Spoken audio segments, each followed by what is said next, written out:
Welcome, Robert Lever. We are here in Berlin at the conference, the OSD conference in 2016, and it's a pleasure to be able to interview you here. And a few questions for you today about osteopathy and your understanding of trauma and the ANS, which was the content of this year's conference.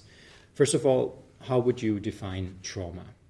Well, it's an interesting question because there can be many answers to it, and trauma, like many things, is a very subjective experience, and it relates to the fact that any particular stimulus that may be conceived of as trauma is really the product of the trauma or the traumatic event and the way that the individual patient actually processes that event. In other words, the extent to which it has meaning, experiential and cognitive, emotional meaning and significance, the extent to which it actually threatens the patient's ability to maintain a homeostatic balance. And many of the lectures we've heard over this last couple of days have revealed physiologically why that particular product is important and why therefore the trauma is a very personal experience, and like everything else that we do in osteopathy, highly individuated. Mm-hmm. So it'd be difficult to define the trauma as such because it's many different things to many different people. Mm-hmm. But I think the way it's processed is almost more important than the traumatic event itself. Mm-hmm. And that is the case whether we look at the physiological processing of it or whether we look at the emotional, psycho-emotional, cognitive way that it's processed. Mm-hmm.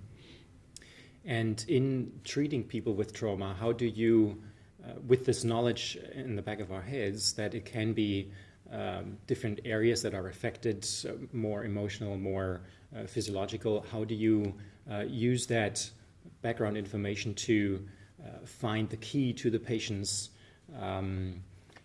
holding the trauma? Let's put it this way. I think when you respond to what we might call the human element in treatment and the empathetic and compassionate orientation that we take with patients, the understanding of how they are coping with trauma modulates the way you treat them. So, for example, it may change the way that you unfold the treatment strategy in terms of how direct you are with the treatment, how supportive you are with the treatment, how much treatment needs to be integrative before it's penetrating to maybe some of the more salient and vital features of what we call in osteopathy the total lesion. So it has a great deal of influence on the way we phase treatment, not only on the way that we relate to the patient, person to person, which I think is highly significant, but also on the way that the treatment program and the treatment strategy is modulated. Mm-hmm.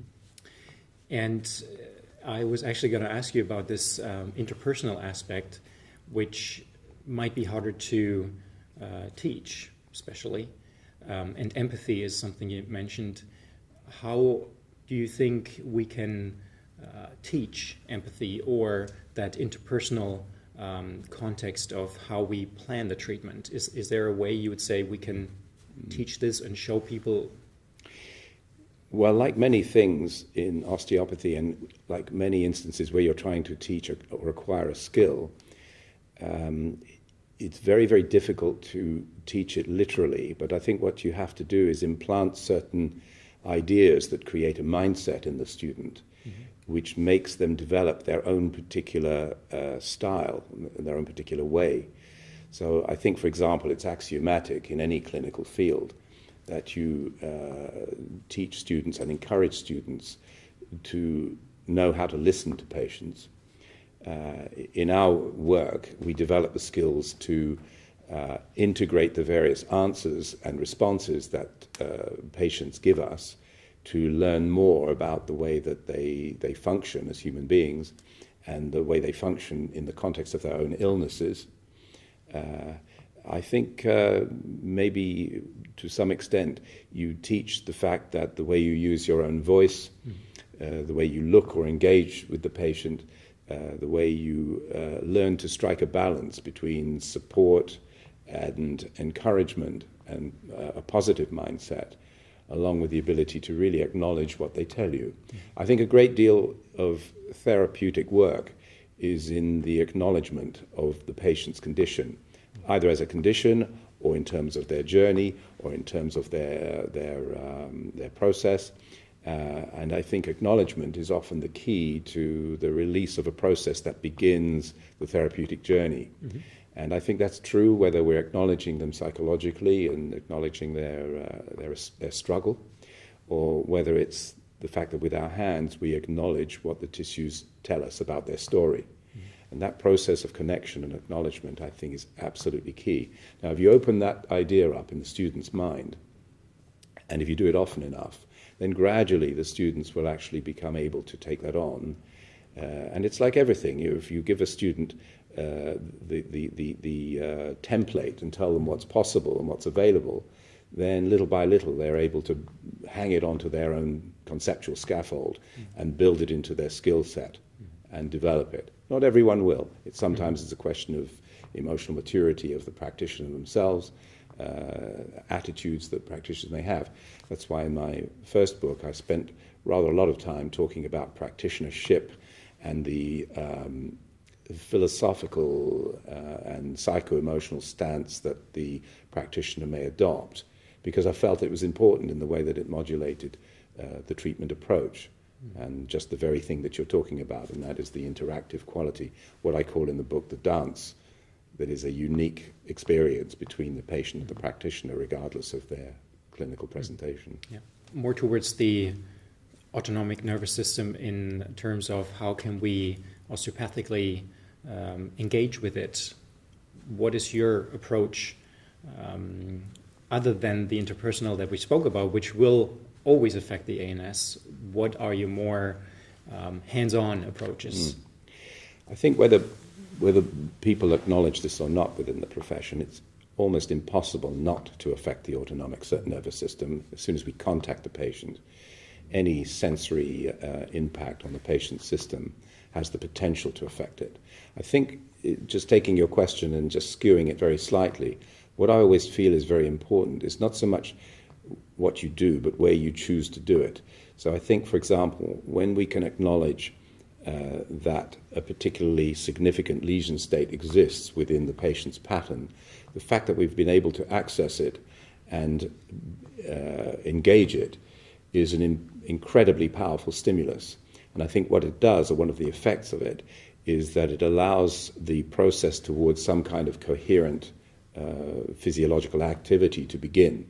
Because my contention is that where a lack of balance exists in the system, and I'm thinking here particularly of the autonomic system, it reflects what I called in my lecture yesterday holes in the soul, which is really, in a sense, a lack of the coherent pattern that the body expresses when it's in a state of normal functioning. So in abnormal functioning, you not only have these holes in the soul, as Van der Kolk called them. I transposed that to talk about holes in the body as well, and saying that these holes in the body are, in fact, a kind of interruption of normal coherent function. And when we find those holes, in a sense, those holes are like a holographic representation of what's happening through the total lesion. When we find them and we can accurately diagnose them, engage them, and treat them, then we allow the process of greater integration to occur. And I think the thing about autonomic function is that it's a question of integrative function rather than a push-button approach to autonomic pathways. I think there are linear pathways which we can access and direct treatment towards, but I think that the fundamental wisdom in osteopathy is to help the integration of the system to come about through a greater integration of the body as a whole. Mm-hmm. Very holistic kind of approach, but then I think that's fundamental to what we try to do. So as you put it, anything we do will have an effect on the ANS in some way or another. Now, we have 30, 40, 50 minutes with the patient within a week, and then they have many hours and days during the week of being affected through external and internal stimuli. How do you see your role in finding out what is happening in the patient's life? Plus, how do you define your role in moving forward with them? Do you see osteopathy as a central point and you then possibly refer to other people, or how do you define your role? Some of the time I think referral is very important, either instead of osteopathy or alongside it. I mean, I don't believe in swamping the patient with too many different disciplines at any one moment, but sometimes there are other therapies or adjunctive therapies that are really helpful in supporting and balancing what we do. But I think that I see treatment very much as a kind of stimulus to which the patient and the body make a response. And I think it's in the patterned response to the treatment which takes place over time that the therapeutic effect resides. Mm-hmm. So I think that, in a sense, our treatment doesn't end when the patient leaves the room. Mm-hmm. In a way, you could say it's the beginning. And I think, therefore, that the periods in between the sessions are very active with the patient's body engaging and digesting and assimilating some of the things that we've begun to implement in the treatment. However, I think in the understanding of the lesion complex, there are many elements in the patient's life that come into it. So one's interpretation of the total lesion is modulated enormously by what you might think of as aspects that are peripheral to osteopathy. I don't believe they are. I think they are really just as important as structure. They're just as important as the function of the matrix, the living matrix. I think they matter just as much. So a person's nutrition, their sleep patterns, their work patterns, their psycho-emotional habitus, their domestic pattern, all these other things relate in combination with their history, with their anticipated future. All of these things come to have a bearing on the way we interpret the total lesion. And that, I think, adds to our diagnostic framework, but it also modulates the way we decide to treat, which is why there are no formulaic treatments in osteopathy. There are formulaic techniques, but as a treatment strategy, we cannot be formulaic. We have to sort of tailor-make the strategy to who the patient is, and that includes some of those other elements that are part and parcel of the way they live their lives. There will be times, of course, where I'm not a nutritionist, but I have a passing interest in it, that we want to be aware that the patient is not polluting themselves with the wrong kinds of nutrition and the wrong kinds of life patterns. Equally, if a patient comes to you, they're only getting 4.5 hours sleep, I think it's within our remit to suggest that they may actually do something about that. So, yeah, there are always peripheral elements in this, which I think are part and parcel of the osteopathic mindset. How would you say osteopathy has changed within the time period you have observed osteopathy? And I want to possibly, as a first part, speak more about Great Britain, especially with recognition of the profession. Maybe you can share what your thoughts are. Well, the way that the profession has evolved, we could look at in two parts. The first is how it's evolved politically and in terms of the public mind, and the other is the way that it's evolved academically and intellectually. The second is much more interesting than the first, but the first is important too, of course. And we did a lot of work several years ago to bring about the Osteopaths Act, which was not in the end perfect in its consequences, but it did certain things for the profession that were very useful. It brought the profession together, it protected the title of osteopath, it created a standard so that people in allied professions had a little bit of a clear idea of who they were dealing with when they were dealing with an osteopath. And that includes the orthodox conventional medical profession as well as other professions. However, although it gave them a clear idea of perhaps who we are and something about what we do, I feel they very largely continued not to be particularly clear about what we do. I think they had a conception about what they thought we did, which was very much like a slightly more sophisticated form of structural medicine than they were used to in the health service. Maybe that's if they were well disposed towards osteopathy. But I think it's only a minority of medical practitioners who wanted to share some of the more important details of what it is that osteopaths do, and what they believe and what they think. And that's a difficult one for them because, in a way, the conventional medic comes into the work with the body from a different end of the spectrum. And so when you come into it from a relatively speaking, elementarist, reductionist kind of mindset, it doesn't easily meet with people coming in from a holistic direction, but it isn't impossible. And in fact, we've seen some of that in this conference. Coming back to how it's changed, I think it's changed in many ways quite a lot. In some respects, it's become more rigorous, and it's become much more interested in what it can integrate from the biosciences. Mm-hmm. And this has been a fantastic development. It's meant that we've been able to either validate what we've often done without knowing why, or given us an underpinning which has actually lent our ideas a little bit more cogency and a little bit more authority. Mm-hmm. At a conference like this, we've had a very nice meeting of the scientific mind that has actually been researching material that we can apply to osteopathy very happily. And on the other hand, we've had people, perhaps including myself, who've wanted to look at the way osteopathy integrates certain elements. And in my view, what we have now that we didn't have before is the possibility of creating a balance between scientific rigor and scientific progress on the one hand, and osteopathic theory and osteopathic principles on the other. Mm-hmm.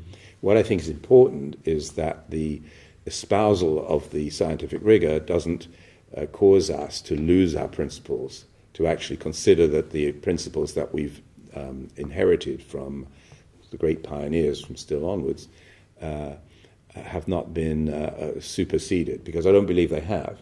It's just that people like Still and Sutherland used a rather more archaic language. And I think what's proving fascinating is how more and more some of the ideas that Still and Sutherland came up with, which were not particularly well received by the scientific community over many, many years, are now being shown actually to be true, to hold validity. So my plea is that we pull things together from both the analytical and the experiential, and we actually find where they meet, because I think in that fusion we stand to go forward very, very strongly. Mm-hmm. Whereas when I was a student, I think things were comparatively almost simplistic, really, and some of the theorizing that went on about how structure and function interrelated was rather basic, a little bit too graphic somehow, and lacking in sophistication, and certainly lacking in complexity. Mm-hmm. But a lot of that has changed now, and I think it's a very exciting time to be in the profession. Mm-hmm. This almost answers my next question. Where do you see osteopathy going, or where do you see its potential, or where it should go? Maybe, therefore, the question, where do you see osteopathy in terms of the healthcare provider? Where do you see, do you think the British model is a good one as it is, with certain integration within hospitals or clinics, or what is your idea how that could work? Well, to achieve that integration, I think one would need a greater degree of understanding of our respective models, because it's very, very difficult, if I can come back to the terminology, to subsume a holistic method under an allopathic umbrella, because the allopathic umbrella has, as I said before, a more elementarist way of arriving at conclusions. It's a little bit more linear and a little less holistic. And even though I think more and more clinicians in the conventional sphere are becoming more systems-orientated, they still seem to use a rather linear approach when it comes to therapeutics. Mm. They still seem to have a therapeutic intention that is very focused, very linear, and sometimes lacks the integrative model, or in fact often lacks the integrative model. So you therefore find so many patients are being treated with maybe 4 or 5 or 6 different procedures, or 4 or 5 or 6 different chemicals, in order to treat 6 different manifestations of a pattern of disease. Whereas the beauty of a holistic model is that it seeks to find some way of understanding all those various pathophysiological ingredients as being part of a patterned whole. And that, I think, is a very beautiful way of going about working with patients. It can be very difficult. It may not be successful all of the time, and it may be there are times we have to break things down. But come back to your question, I think it's, unless those approaches can be found to be coordinated, it can be very difficult to pull in osteopathy into an established medical paradigm. And I think the reason that it has begun to happen is partly empirical. So the osteopaths are managing to get results, they manage to get the patients better, there are fewer hospital stays, there are fewer surgical operations. That in itself saves the health service money. It's rather pragmatic. They're really rather pleased if we can actually help out in that way, without necessarily knowing what it is that we do. And if I treat medical practitioners, when they come to me, they say, I haven't a clue what you do, but just get on with it. So they're willing to suspend disbelief in order to have a trust in what I may do. And so I think we've got a little way to go on that. But more and more orthodox clinicians seem to want to share our language a little bit better. And you have people at this conference like Ray Perrin, who has been masterful in actually studying the neuroscience sufficiently to be able to show and demonstrate why what we do has efficacy. And if more and more practitioners could do that, because they can't, they're usually busy with their patients, but if more and more could do what he has done and people like him have done, it would be easier in a way to pull more and more conventional medical people on board and maybe pave the way to an even better cooperation in the future.